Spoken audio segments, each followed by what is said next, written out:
Saya kirimi file, eh perlu saya kirimi file nggak?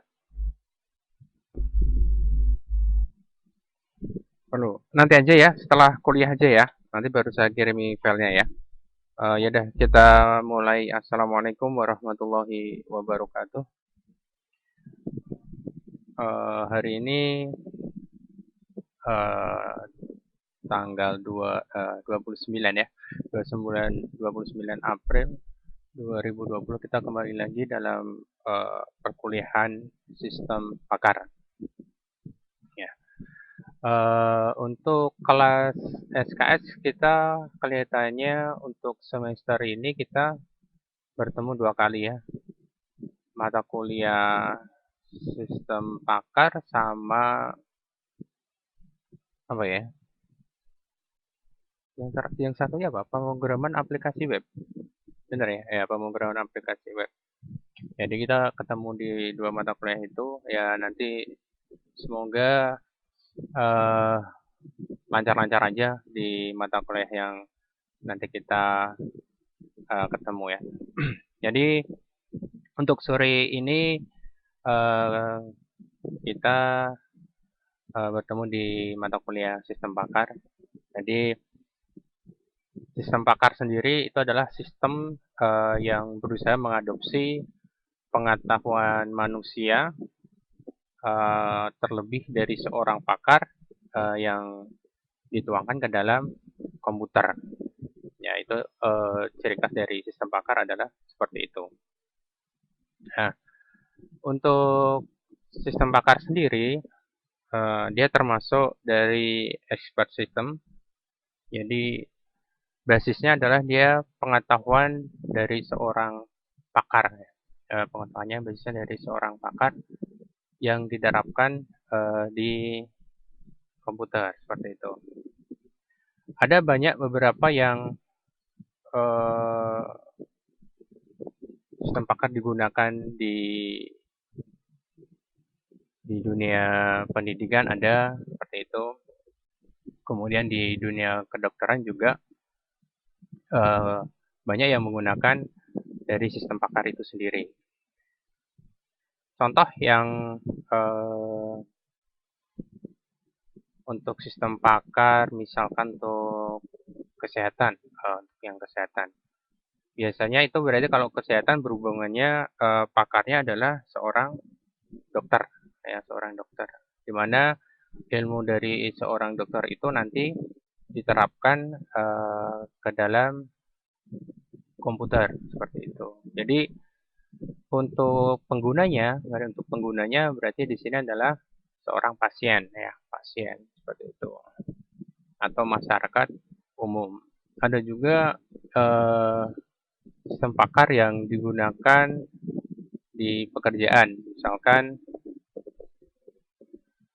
eh, di perusahaan teknisi, misalkan seperti itu. Jadi kalau perusahaan teknisi berarti pakar dari sini adalah teknisi itu sendiri. Kemudian ada juga sistem pakar yang berhubungan dengan dunia pendidikan, ya berhubungan dengan dunia pendidikan. Misalkan eh, berarti di sini pakarnya adalah para pengajar gitu ya, baik itu guru maupun dosen seperti itu.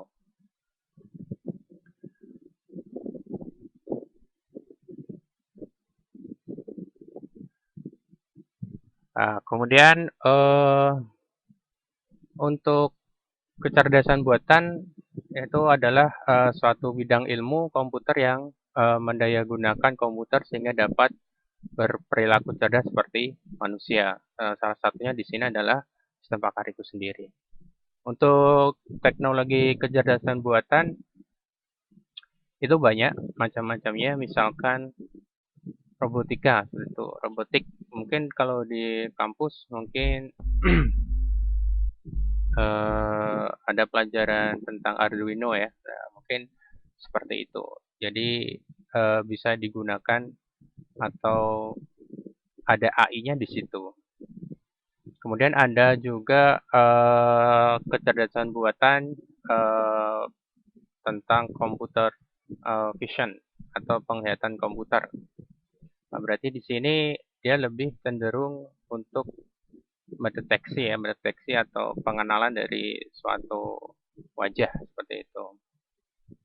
Ada juga kecerdasan buatan yaitu tentang pengolahan bahasa alami atau natural language processing. Kemudian ada juga pengenalan pola. Nah, kalau pengenalan pola mungkin berhubungan dengan sidik jari seperti itu. Kemudian ada sistem saraf buatan. Ada pengenalan suara juga AI. Jadi untuk sistem pakar itu juga termasuk dari kecerdasan buatan. Ada beberapa definisi dari sistem pakar itu sendiri. Yang pertama di sini ada menurut Martin dan Oxman. Ya, sistem pakar adalah suatu sistem yang berbasis komputer yang menggunakan pengetahuan, fakta, dan teknik penalaran dalam memecahkan masalah yang biasanya hanya dapat diselesaikan oleh seorang pakar dalam bidang tertentu.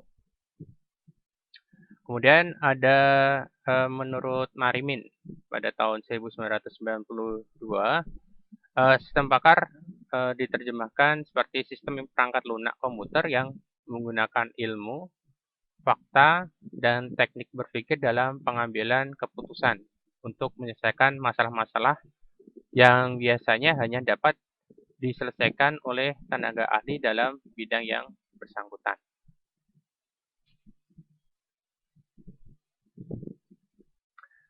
Adapun alasan-alasan kenapa sistem pakar itu dikembangkan.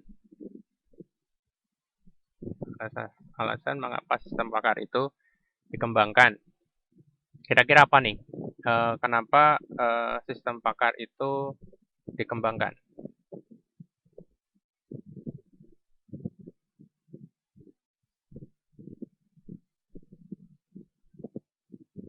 Untuk membantu manusia, ya bisa. Apalagi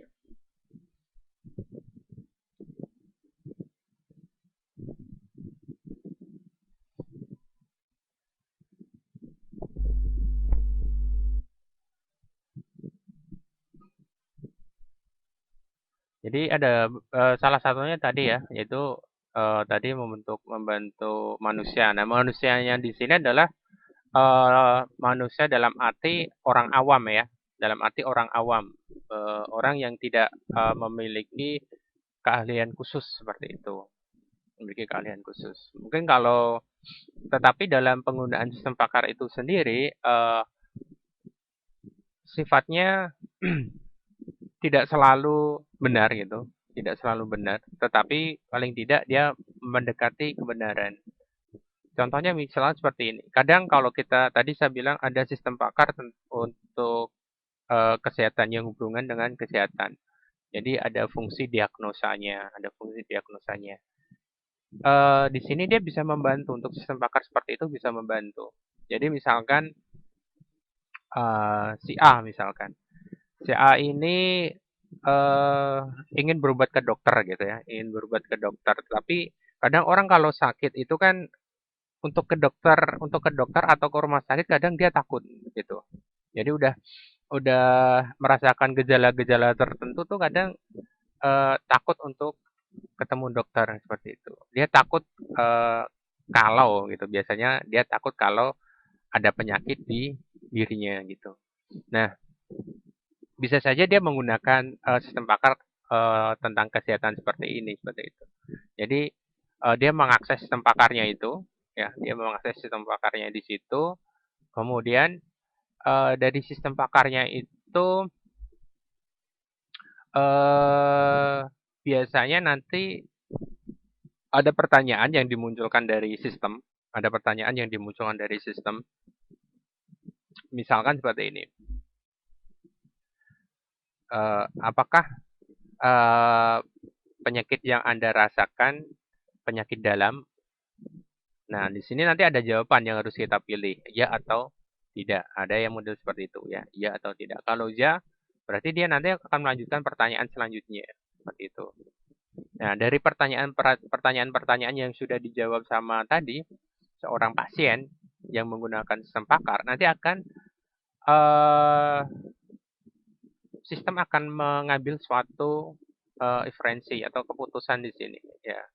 Keputusan kemudian nanti akan disimpulkan bahwa dia misalkan mengalami gejala ini, dia termasuk nanti mengalami sakit apa seperti itu. Nah, sistem pakar adalah seperti itu. Tetapi kalau untuk penggunaan seperti ini, untuk kedokteran seperti ini, belum tentu juga 100% benar seperti itu. Karena karena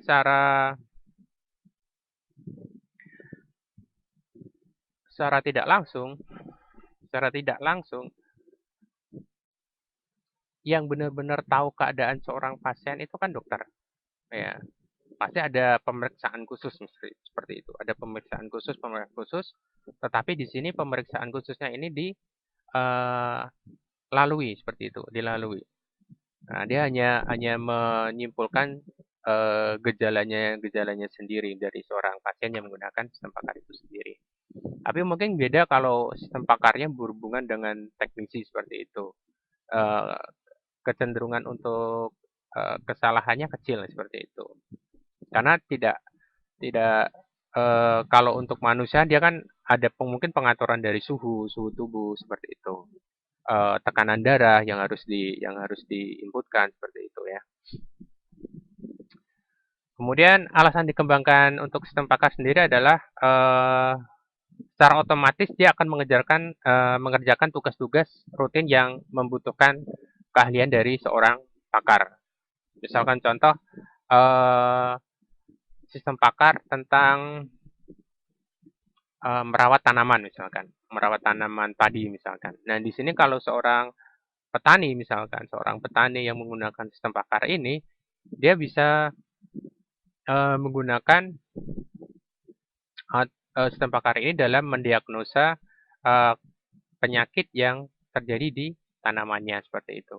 Jadi gejalanya apa, gejalanya ini nanti dia termasuk dari penyakit apa seperti itu. Atau mungkin bisa juga sistem pakar kesehatan ternak ayam misalkan. Nah, berarti di sini sistem pakarnya yang di yang digunakan adalah untuk mendiagnosa gejala-gejala yang ditimbulkan dari penyakit ayam itu sendiri.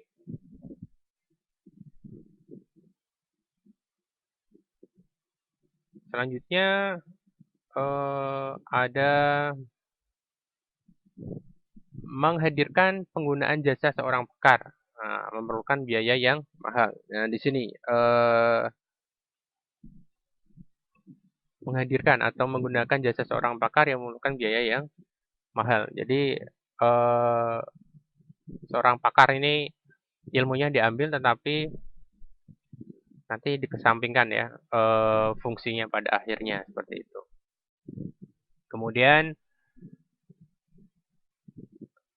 komponen dalam sistem pakar. Komponen dalam sistem pakar. Untuk sistem pakar pastinya ada basis pengetahuannya atau knowledge base-nya. Ilmu dasarnya dari mana? Dari seorang pakar, mungkin juga referensi-referensi buku atau mungkin referensi dari jurnal seperti itu. Kemudian mesin inferensi. Nah, mesin inferensi tadi berhubungan dengan komputer. Kemudian ada basis data. Nah, ada basis data. Jadi sistem pakar itu sendiri memerlukan data yang sangat banyak, karena dia menyimpan seluruh gejala-gejala atau penyakit-penyakit yang dimasukkan di dalam knowledge base-nya itu sendiri. Kemudian ada lagi antar muka pemakai. Berarti di sini adalah sistemnya itu sendiri. Jadi bisa berinteraksi antara sistem pakarnya itu dengan user, ya, dengan user atau pemakainya. Itu 4 komponen dalam sistem pakar. Nah, sekarang pakar sendiri. Pakar itu apa kira-kira?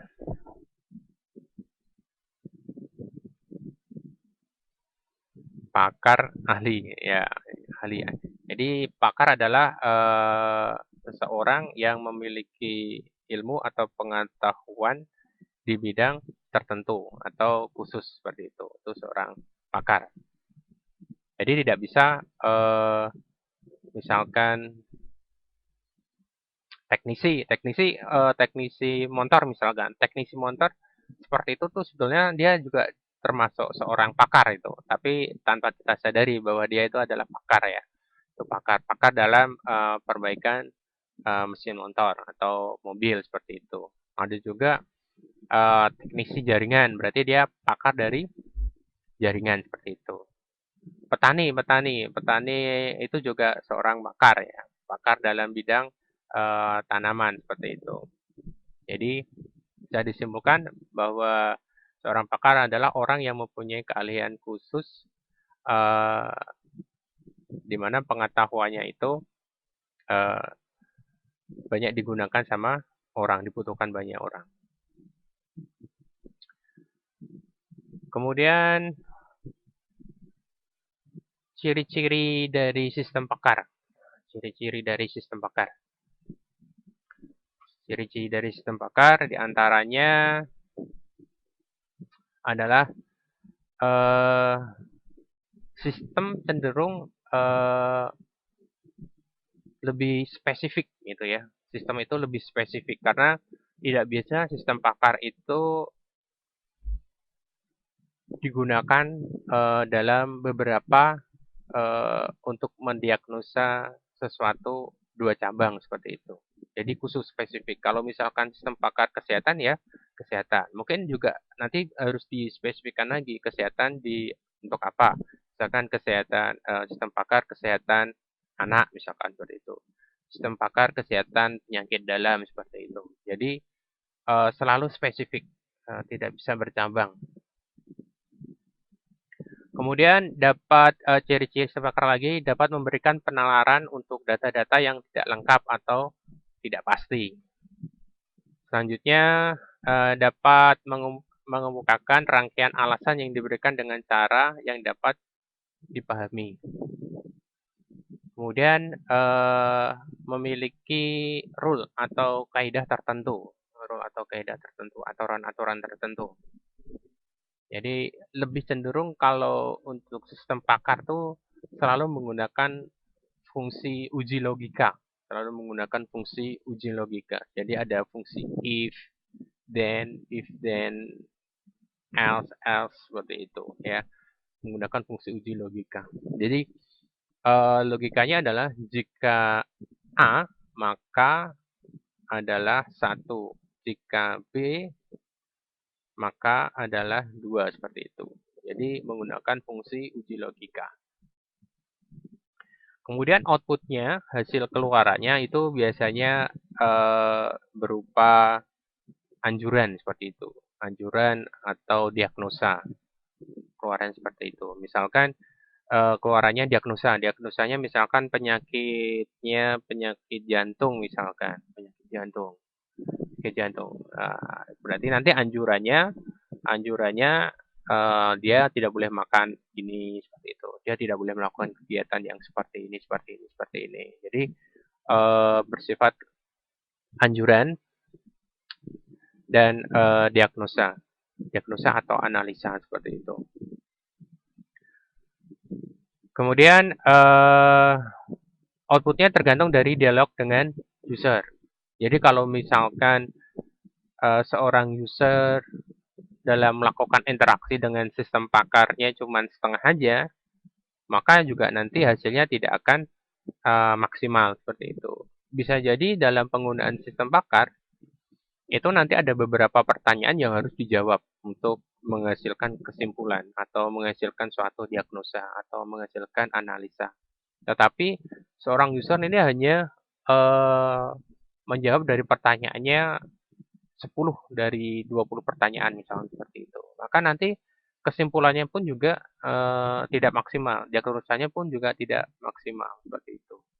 Jadi 20 pertanyaan yang dimunculkan itu semuanya harus dijawab oleh seorang user atau pemakai dari sistem pakarnya. Meskipun meskipun jawabannya nanti ada pilihan cuman ya, tidak, ya, tidak, ya, tidak, ya, tidak. Banyak tidaknya misalkan ya tetap dijawab biar nanti hasilnya mendekati dengan kebenaran seperti itu. Jadi ciri-ciri sistem pakar seperti itu. Kemudian ada memiliki knowledge base atau pengetahuan dasarnya. Jadi ada pengetahuan dasar yang uh, diterapkan oleh seorang pakar seperti itu di dalamnya. Kemudian ada referensi referensi sistemnya. Jadi hasil keputusannya nanti seperti apa. Keuntungan dari sistem pakar. Nah, keuntungan dari sistem pakar tadi menghimpun data dalam jumlah yang sangat besar. Kemudian menyimpan data tersebut untuk jangka waktu yang panjang dalam suatu bentuk tertentu. Kemudian mengerjakan perhitungan secara cepat dan tanpa jemu untuk mencari kembali dalam tersimpannya data dengan kecepatan yang tinggi. Kemampuan sistem pakar. Nah, sistem pakar memiliki kemampuan antara lain yaitu menjawab berbagai pertanyaan yang menyangkut dari bidang keahlian tertentu. Selalu bisa menjawab. Tapi bisa jadi juga tidak ada jawabannya, bisa jadi seperti itu. Tidak ada kesimpulannya, istilahnya seperti itu. Nah, maka dari itu, sistem pakar meskipun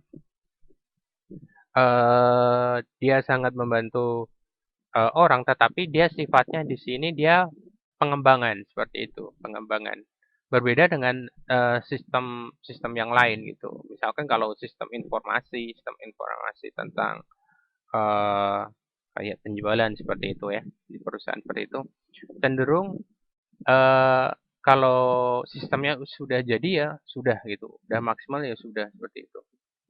Kecuali ada pengembangan ya, ada pengembangan tambahan apa seperti itu. Tetapi kalau untuk sistem pakar cenderung dia selalu update terus ya, sistemnya selalu ngupdate.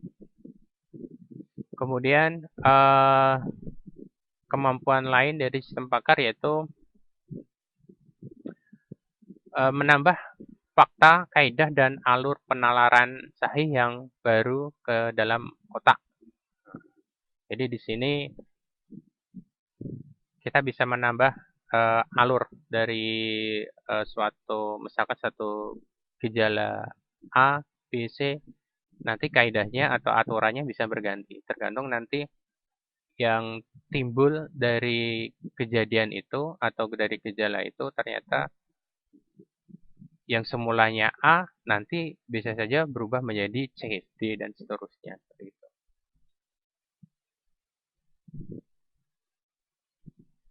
Keuntungan dari sistem pakar, penggunaan sistem pakar.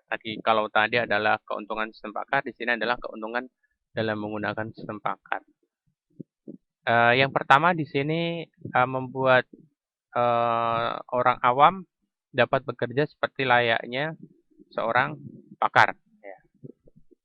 Layaknya seorang pakar. Jadi kita bisa bisa bisa tahu tentang ilmu yang seharusnya seorang pakar yang tahu akan ilmu itu.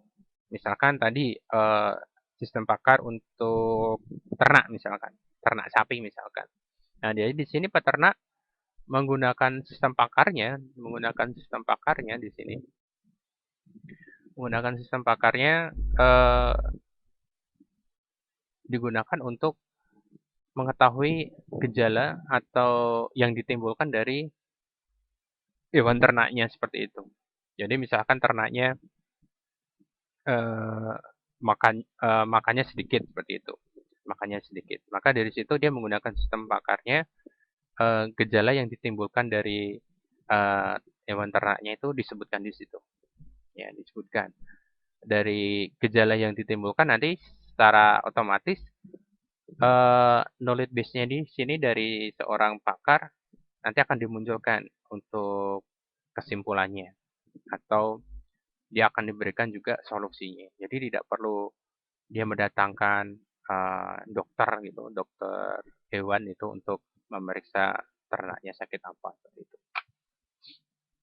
Dan juga dari gejala-gejala yang ditimbulkan itu nanti juga akan diberikan solusinya, solusi untuk penanganannya harus ditangani seperti apa, diberikan obat seperti apa seperti itu, dan harus diberikan tindakan seperti apa gitu.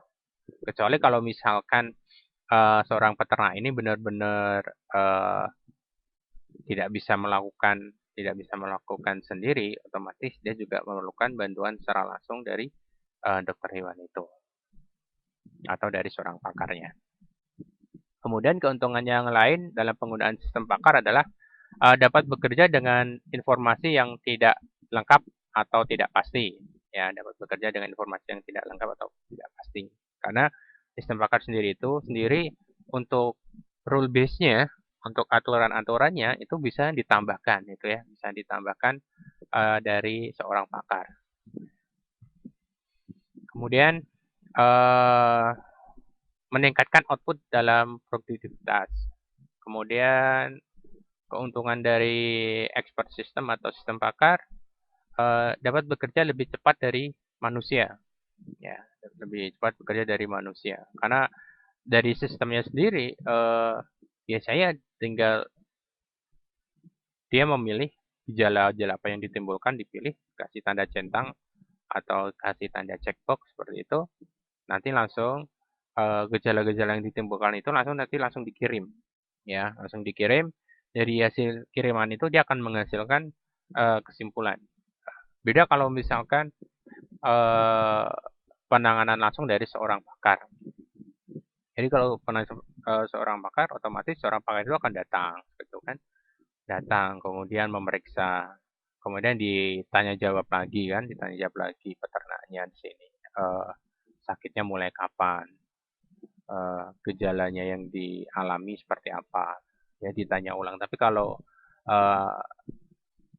peternak sendiri yang menggunakan sistem pakarnya, dia tahu sendiri gejala-gejalanya, tinggal milih aja dari rule base-nya ini dan akan langsung menghasilkan kesimpulan atau referensi.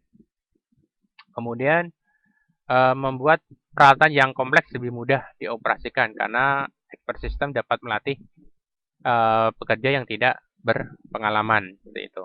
Jadi misalkan contohnya seperti ini. Kalau kita misalkan di perusahaan, misalkan di perusahaan otomotif.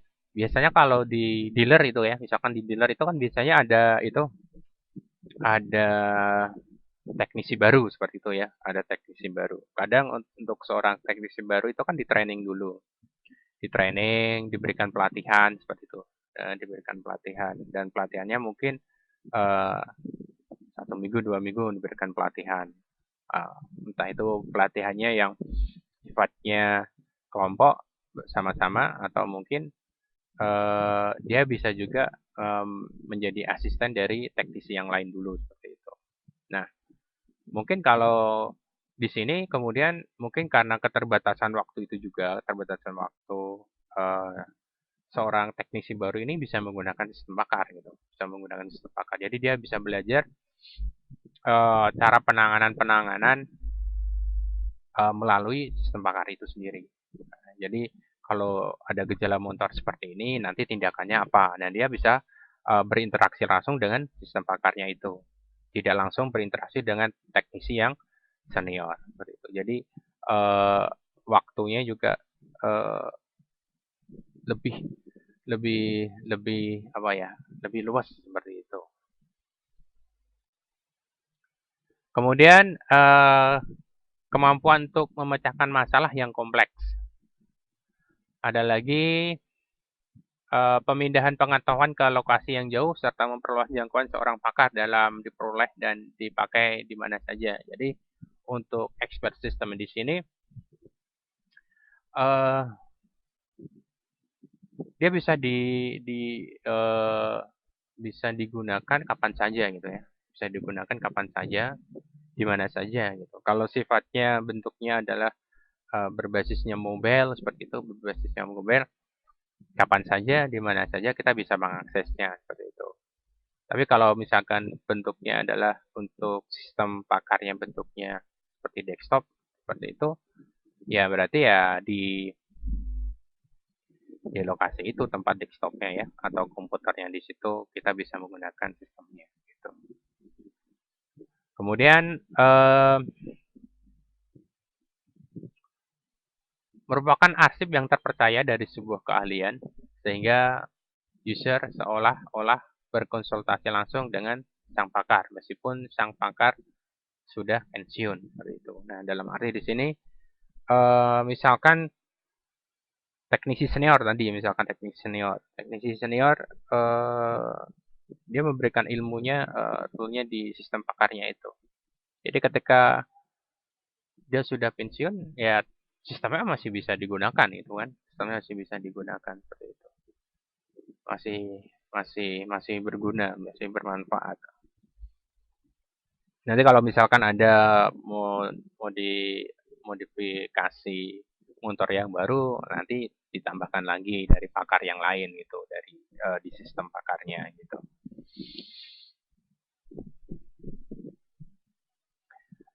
Selain keuntungan, selain keuntungan,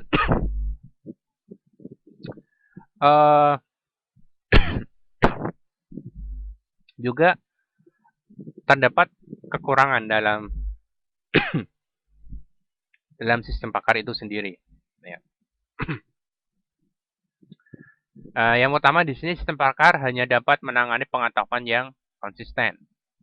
Kemudian sistem pakar dirancang dengan aturan-aturan yang hasilnya sudah pasti dan konsisten sesuai dengan alur di diagram pohonnya. Jadi rule base-nya pasti gitu ya. Kemudian untuk pengetahuan yang cepat berubah-ubah dari waktu ke waktu, maka knowledge base di sistem pakar harus selalu diubah. Jadi selalu ada update ya dalam knowledge base-nya.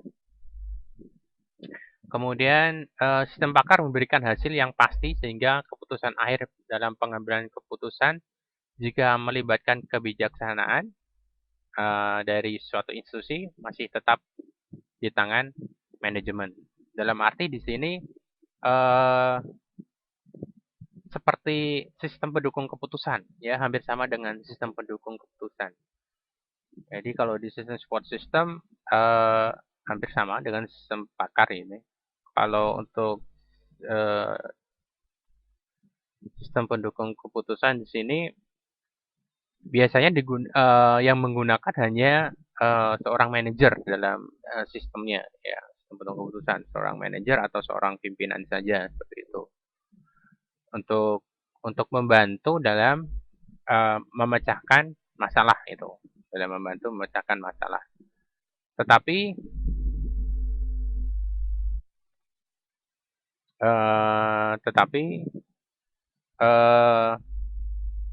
tidak selalu keputusan yang dihasilkan itu diambil, tidak selalu seperti itu, tidak selalu diambil. Ada yang share ya di sini ya. Ya udah nggak apa-apa. Kemudian format knowledge base-nya dalam sistem pakar juga terbatas. Kemudian knowledge base pada sistem pakar berisi aturan-aturan yang ditulis tadi menggunakan fungsi rule uji kondisi ya, uji kondisi. Jika A misalkan seperti itu, jika A maka 1, jika B nanti 2 dan seterusnya. Atau mungkin jika if A and B and C, Maka, nah, seperti itu. Jadi, menggunakan fungsi uji kondisi. Konsep umum dalam sistem pakar. Konsep umum dalam sistem pakar menurut Turban, tahun 1995 menyatakan bahwa konsep dasar dari suatu sistem pakar mengandung beberapa unsur atau elemen, yaitu keahlian, kemudian ahli, kemudian pengalihan keahlian, referensi, aturan, dan kemampuan untuk menjelaskan.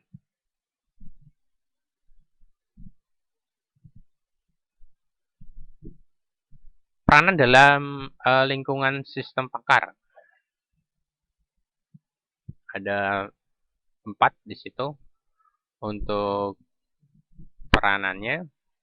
Ada pakar, ya, pakar atau expert. Kemudian ada lagi pembangunan pengetahuan atau knowledge engineer. Kemudian ada pembangunan sistem. Kemudian ada penggunanya.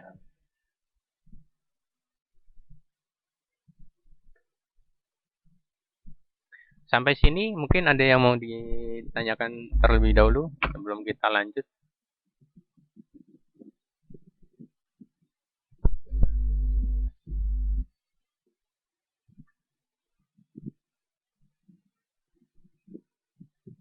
Oh ya, oke. Jadi untuk sebentar ya. Untuk materi sistem untuk mata kuliah ya, mata kuliah sistem pakar sendiri nanti bahasa pemrogramannya nanti sebetulnya bebas gitu.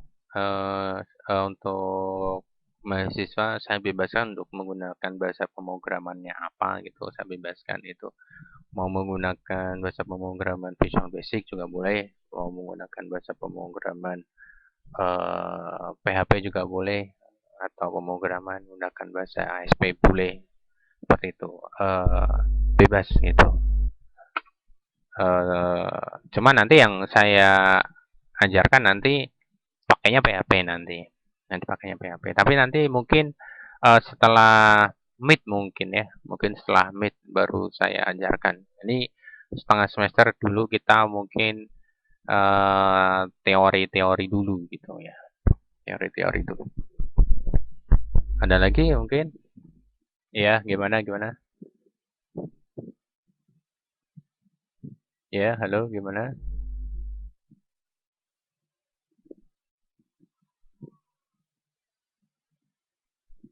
Ya, halo, gimana?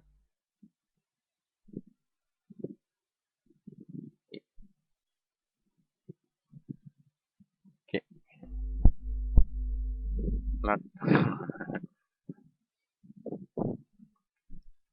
eh, udah berapa menit sih kita streaming?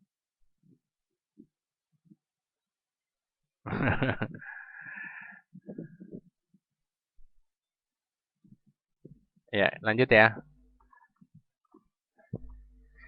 Jadi ada eh ya gimana?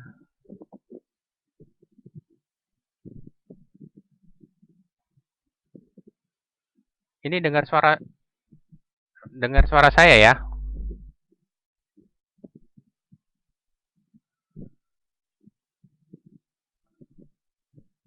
eh Lanjut ya. Oke, lanjut.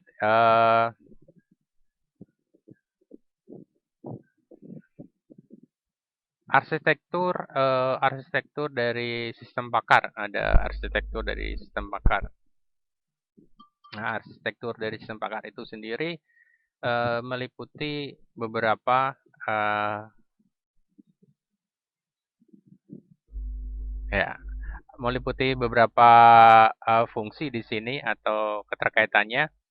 Komponen-komponennya dalam sistem pakar itu ada pemakai, kemudian ada antarmuka, ada fasilitas penjelasan, ada basis pengetahuan atau fakta dan aturan, ada knowledge engineer, pakar itu sendiri, kemudian ada mesin inferensi, kemudian ada workplace, kemudian ada perbaikan pengetahuan seperti itu. Jadi untuk antarmuka ya, untuk antarmuka pengguna atau user interface ini merupakan mekanisme yang digunakan oleh pengguna dalam sistem pakar untuk berkomunikasi. Tapi komunikasi yang terjadi di sistem pakar eh, hanya komunikasi tanya jawab ya gitu ya. Jadi dikasih pertanyaan dari sistem terus kita menjawab, nanti akan melanjutkan pertanyaan selanjutnya di mana pertanyaan-pertanyaan yang dimunculkan itu juga nanti sudah diatur di dalam knowledge base-nya. Seperti itu. Di rule-rule-nya juga sudah diatur seperti itu. Beda kalau antar muka pengguna atau user interface-nya seperti ini. Kalau seperti ini kan user interface-nya kita bisa secara langsung berkomunikasi, berinteraksi. Ya, tapi kalau sistem pakar tidak. Jadi hanya sistem seorang user hanya berinteraksi dengan sistem pakarnya itu sendiri atau sistemnya itu sendiri.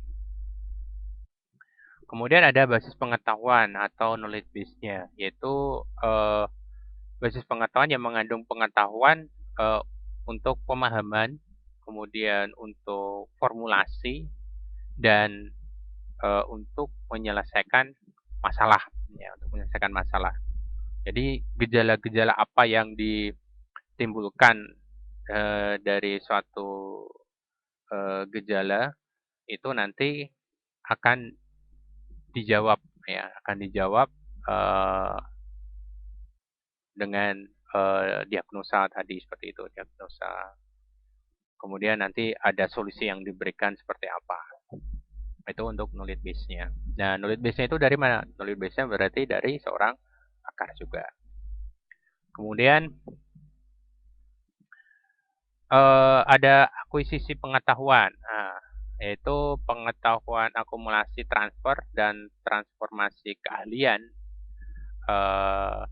dalam menyelesaikan masalah dari sumber pengetahuan ke dalam program komputer. Seperti itu. Kemudian adalah mesin inferensi. Mesin inferensi itu adalah program komputer yang memberikan metodologi untuk penalaran tentang informasi yang ada dalam basis pengetahuan di sistem pakar itu sendiri. Kemudian ada lagi tadi unsur workplace di sini, yaitu area dan sekumpulan memori kerja. Kemudian ada fasilitas penjelasan. Ada fasilitas penjelasan. Fasilitas penjelasan di sini berguna untuk memberikan penjelasan kepada pengguna atau user mengapa komputer itu meminta suatu informasi tertentu dari pengguna, dari gejala-gejala atau pertanyaan yang dipertanyakan dari sistem ke user, nanti akan dijawab oleh sistem itu sendiri. Jadi nanti dia akan memberikan fasilitas penjelasan di situ. Tahap-tahap dalam pengembangan sistem sekarang. Tahap-tahap dalam pengembangan sistem. Ada beberapa tahap. Yang pertama adalah di sini ketika kita ingin membuat suatu sistem pakar, otomatis kita harus tahu dulu perumusan masalah, ya. Tahu dulu perumusan masalahnya apa untuk membuat sistemnya nanti. Jadi kebutuhan yang di sana seperti apa, identifikasi masalahnya yang di sana seperti apa, kita harus tahu dulu. Jadi tahu dulu. Kemudian setelah kita mengidentifikasi masalah dan kebutuhan yang ada di sana, nanti baru kita membuat sistem yang cocok diterapkan di sana itu seperti apa dalam membuat sistem pakarnya itu sendiri. Jadi mulai dari rule base-nya nanti kita buat seperti itu. Terus aturan-aturannya seperti apa nanti kita buat seperti itu. Jadi aturannya adalah yang pertama seperti itu. Jadi dimulai dari tadi mengidentifikasi masalah dan kebutuhan sistem yang ada di sana, kemudian menentukan uh, metode apa yang cocok untuk menyelesaikan masalah itu, yang cocok apa. Kemudian uh, perlunya kita mempertimbangkan alternatif, ya, perlunya kita mempertimbangkan alternatif yang mana sih yang lebih pas untuk diterapkan seperti itu untuk dalam sistem pakarnya. Kemudian kita juga harus menghitung pengembalian investasi, ya. Jadi kita menghitung juga sebelum kita buat sistem pakar, otomatis kita juga jadi tidak asal-asalan ya dalam membuat sistem pakar itu ya. Karena kan kita perlu tadi ya, perlu rule base-nya, kemudian perlu knowledge base-nya. Ini kan yang punya ini kan cuman seorang pakar. Kita juga bisa mengambil dari buku sih, mengambil buku untuk pengetahuannya seperti itu. Tetapi lebih pas itu uh, kita langsung dengan seorang pakarnya. Ya, kemungkinan juga kan tidak tidak gratis ya. Jadi perlu memperhitungkan dari investasinya. Kemudian uh, memiliki alat dari pengembang ya, memiliki alat dari pengembangannya. Kita dalam membuat sistem pakar ini nanti perlu dikembangkan atau tidak seperti itu. Kemudian merekayasa pengetahuan. Kemudian kita juga perlu merancang dari sistemnya itu sendiri. Nah, untuk merancang sistem sendiri berarti ini yang membuat programmer ini kan ya, yang membuat programmernya. Jadi seorang programmer dengan pakar ini kerjasama di sini ya, kerjasama untuk membuat atau menceritakan dari sistem pakar itu sendiri, seperti itu. Kemudian melengkapi dari pengembangannya. Kemudian menguji dari sistem pakarnya itu sendiri ya, sebelum itu digunakan secara umum, kita lakukan uji coba dulu ya, dilakukan uji coba dulu.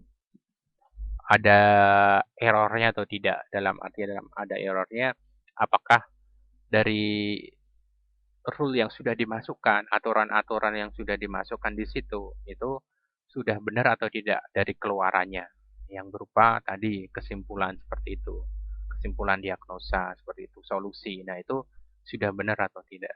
Kalau belum benar ya berarti harus diperbaiki lagi aturan yang atau rule-nya yang ada di dalam sistemnya itu, dari programnya itu. Ya, selanjutnya pemeliharaan sistem berarti ya sistemnya dipelihara, dalam arti ada mungkin kalau ada perbaikan atau ada pengembangan ya itu nanti ditambah. Nah, ini peranan peranan dari programmer kalau udah membuat sistem pakar ini adalah programmer yang berperan penting gitu. Jadi ilmunya tetap ngambil dari seorang pakar. Ya seperti itu. Kira-kira saya udah ngomong 1 jam kelihatannya ya. Ada ya. Sekarang gantian ya. Gantian yang ngomong nih. Gantian yang ngomong. Saya mau ngasih quiz nih. Saya catat deh. Jadi di mata kuliah online ini karena kita banyak teorinya gitu. Kita banyak teorinya. Eh saya juga mau tanya nih dari apa yang saya tadi terangkan di sini, ada yang nyampe gak ke mahasiswanya nih, kira-kira ada yang nyampe ke mahasiswanya atau tidak gitu. Saya buka notepad dulu untuk mencatat namanya ya. Nanti disebutkan namanya ya, disebutkan namanya nanti saya catat yang bisa dapat poin gitu ya untuk tambah nilai. Dapatlah. Nah, yang saya terangkan tadi nih sebentar ya. Uh,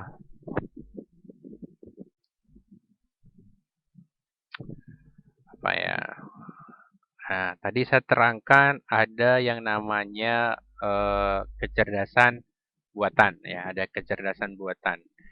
Salah satu sistem atau teknologi dari kecerdasan buatan itu salah satunya adalah tadi sistem pakar. Ya, salah satunya ada sistem pakar. Selanjutnya ada apa lagi selain sistem pakar? Silahkan sebutkan nama terus jawabannya apa gitu. Dua saja tidak apa-apa, dua saja selain sistem pakar.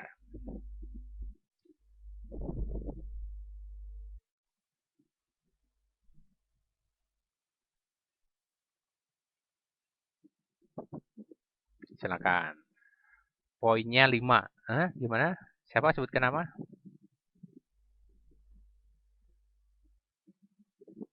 Mas. Eh teknologi kecerdasan buatan kan banyak gitu ya. Teknologi kecerdasan buatan itu banyak. Salah satunya tadi adalah sistem pakar. Yang lainnya ini apa? Kira-kira kecerdasan buatan selain sistem pakar itu apa? Sebutkan nama, terus sebutkan dua contoh ya.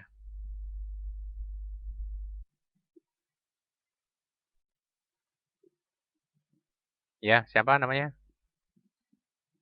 Ya, Mas Marianto. Ya, apa Mas? Dari Kak apa? Sumat.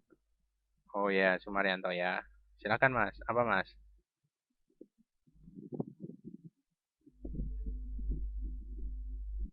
Smart Assistant. Eh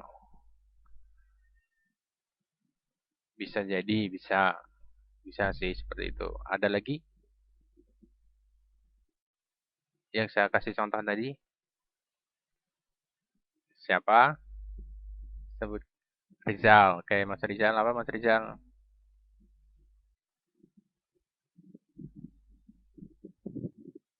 Sistem fusi. Ada lagi? Ada lagi? Jaringan saraf? Ada lagi? Komputasi? Komputasi apa? Evolusioner. Ada lagi?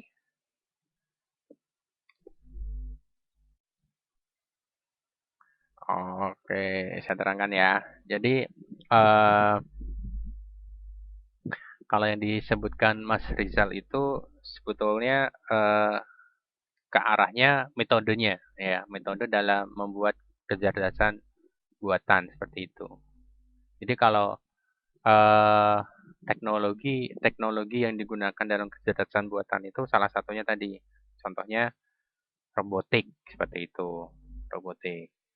Jadi kan banyak kan sekarang robot itu kan, atau yang udah diajarkan itu kan Arduino itu kan juga salah satu dari kecerdasan buatan itu, ya seperti itu. Jadi eh, kalau yang disebutkan Mas Rizal itu lebih ke arah metodenya. Jadi kayak Fuzzy itu adalah metode yang digunakan biasanya digunakan untuk expert system juga bisa itu. Metode yang digunakan untuk expert system menggunakan Fuzzy itu juga bisa. Kemudian handphone Android. Handphone Android itu handphone Android kecerdasan buatan atau tidak ya? Jadi kecerdasan buatan itu cenderung dia berperilakunya hampir hampir mengambil dari eh, manusia hampir seperti itu, ya seperti itu. Jadi kalau misalkan tadi ada robotik, ada kemudian sebetulnya ditanam sih kalau di HP itu sebenarnya sudah ditanam kecerdasan buatan. Jadi kalau misalkan ini salah satunya itu penggunaan pengenalan suara kan, ada kan. Jadi pengenalan suara HP jadi udah ditanamkan sebetulnya. Jadi aplikasi atau kecerdasannya itu udah ditanamkan. Jadi misalkan kita yang membuka HP itu ada yang menggunakan sidik jari itu kan. Sidik jari di situ berarti adalah dia pengenalan pola. ya teknologi kecerdasan buatan yang berhubungan dengan pengenalan pola, ya pattern ya, pola sidik jari. Kemudian ada juga yang menggunakan visual, eh, penglihatan secara visual. Jadi mendeteksi wajah. Untuk membuka handphone dia menggunakan mendeteksi wajah seperti itu. Ada juga yang menggunakan gimana? Machine learning. Machine learning bisa termasuk dia bisa tergolong di sistem pakar dia. Dia tergolong hampir kayak di sistem pakar. Kalau suara kan hmm, ya seperti itu. Kalau learning tuh eh e-learning tuh nggak sebetulnya nggak termasuk di bukan tergolong dari teknologi kecerdasan sih sebetulnya. Dia lebih sifatnya kan lebih ke sistem ya. Eh? Apa? Oh iya, bisa bisa termasuk dia, bisa termasuk seperti itu. Oke, lagi pertanyaan selanjutnya nih ya.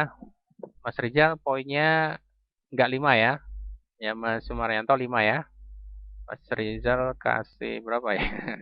Kasih 2 aja lah ya. Berani jawab kasih 2. Oke, selanjutnya pertanyaannya ini kurang. Kita off 10 menit lagi nggak apa-apa ya? Ya nggak apa-apa ya sambil nunggu azan maghrib ya. Eh alasan alasan mengapa dikembangkannya sistem takar. Ya siapa?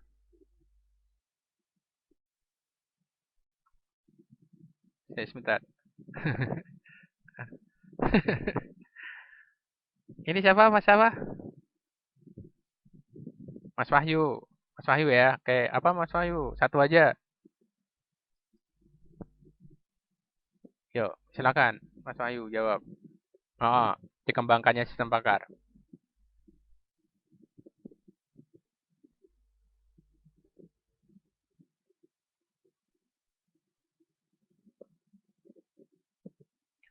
Untuk dapat untuk dapat menyelesaikan membantu pekerjaan lebih praktis. Oke, mungkin itu termasuk dari ini ya, menyelesaikan setiap waktu di berbagai lokasi ya. Ya, bisa jadi seperti itu. Oke, oke Mas Wahyu. Satu lagi ya, satu lagi pertanyaan nih. Satu lagi atau dua nih? Oke, dua ya. Komponen sistem pakar. Sebutkan dua komponen sistem pakar. Ada empat itu komponen sistem pakar. Sebutkan dua aja komponen sistem pakar. Siapa ini? Sebutkan namanya. Mas Novian. Oke, Mas Novian. Silakan.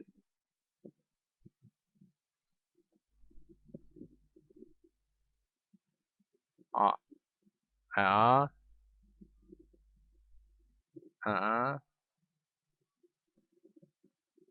oh ya, oh, ya benar ya. Ya, ya, ya, benar-benar. Ya, ada user interface, ada knowledge base-nya, ya, ada eh, referensi sistemnya itu ya. Oke, Mas Novian, saya kasih poin 5. Satu lagi ya. Satu lagi.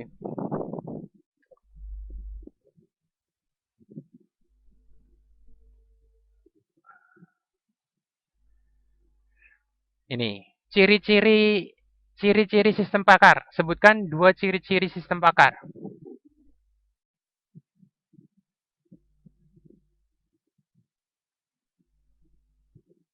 Sebutkan dua ciri-ciri sistem pakar.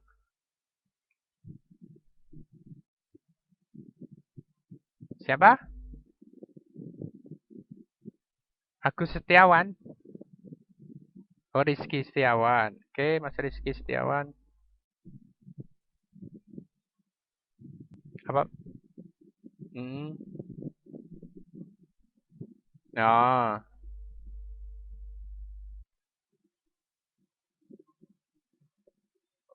oke, oke, ya udah. Ya udah, sip. Saya simpan dulu nih. Ya, udah itu aja mungkin. Hah? Kit- kita kita lanjutkan sesi tanya jawabnya besok ya. Ini udah kurang 5 menit nih setengah. Ya ini poinnya 5 tadi.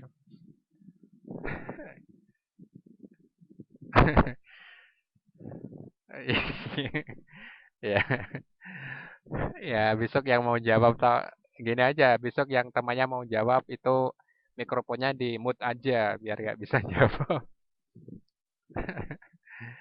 Ya udah gitu aja mungkin hari ini untuk pertemuan pertama kita di mata kuliah sistem pakar. Terima kasih waktunya untuk semuanya. Selamat berbuka puasa bagi yang menjalankannya. Jaga kesehatan selalu. Terima kasih. Assalamualaikum warahmatullahi wabarakatuh. Terima kasih.